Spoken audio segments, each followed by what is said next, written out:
what are the main concerns of somebody starting to invest for the first time, and how would you address them, given that, I mean, you have a very long experience doing this? You know, it really depends on the investor, I think.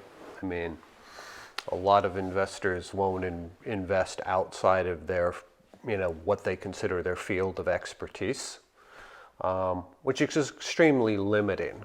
You know, you're going to be looking at a very small subset of what's going on out there. And, you know, I actually think that is too limiting for an investor. And I think you have to open up your horizons a little if you're going to do successful investments, you know.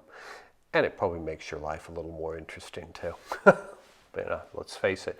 I mean, you don't do this to get rich. I mean, you do this because it is interesting. You do this because, you know, you want to give back a bit.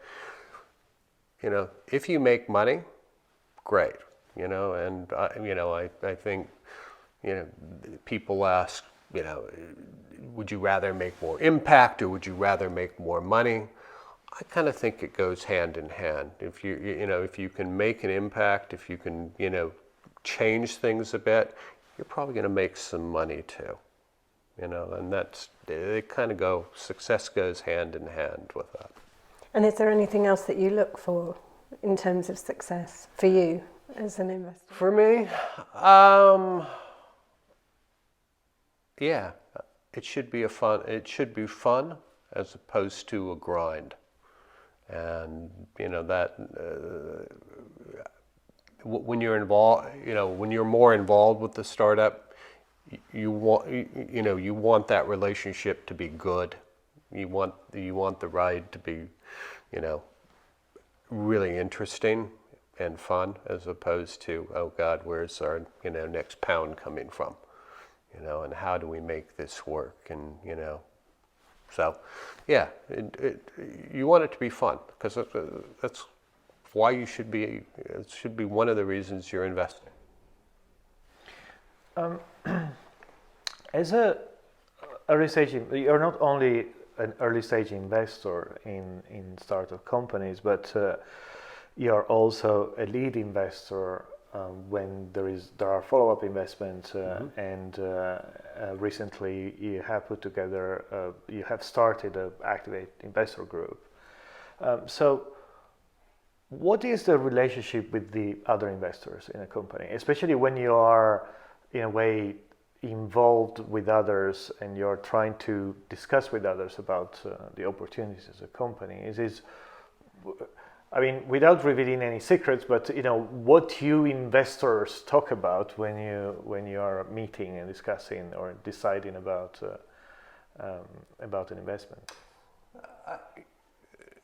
You know, to be quite honest, it comes down to what we talked about earlier. You know, people that make investments very rarely want to do it blindly. You know, if they want to do blind investments, they buy into investment trusts or ETFs, or, you know, they do standard, you know, they call their broker, you know, buy online, and that's what they do.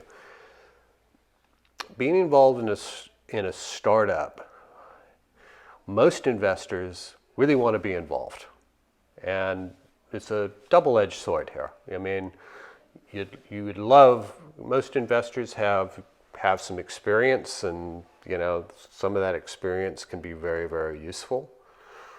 Some investors like to, you know, I would say, coach from the sidelines, and, you know, I don't like that color, or I don't like that logo, or, which is not helpful, you know. So it's a double-edged sword here. And, you know, the closer the investor is to the domain, probably better advice, and, you know, the more they should be involved. The further away they are from the domain, they should probably let the people that are working on the investment actually do it. And that's kind of what we're trying to do with Activate right now, is we're trying to say, right, invest a little out of your domain now and let us work with them. Let us find the answers.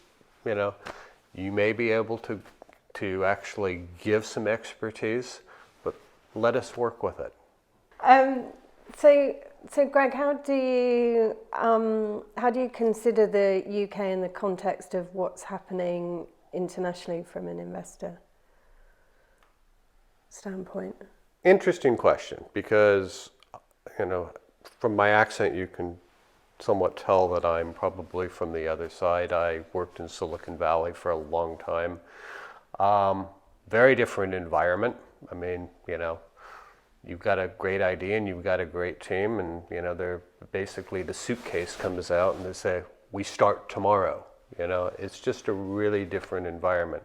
But if I look at the UK specifically, I mean, for early stage startups, I mean, there's not a better country to probably do it in. I mean, the tax regime for SEIS right now, completely, you know, if you can find high tax rate payers that are interested in your investment, it completely de-risks the investment for them. It's really a fantastic deal, and it actually creates a really fertile environment to actually create a startup. It's fantastic.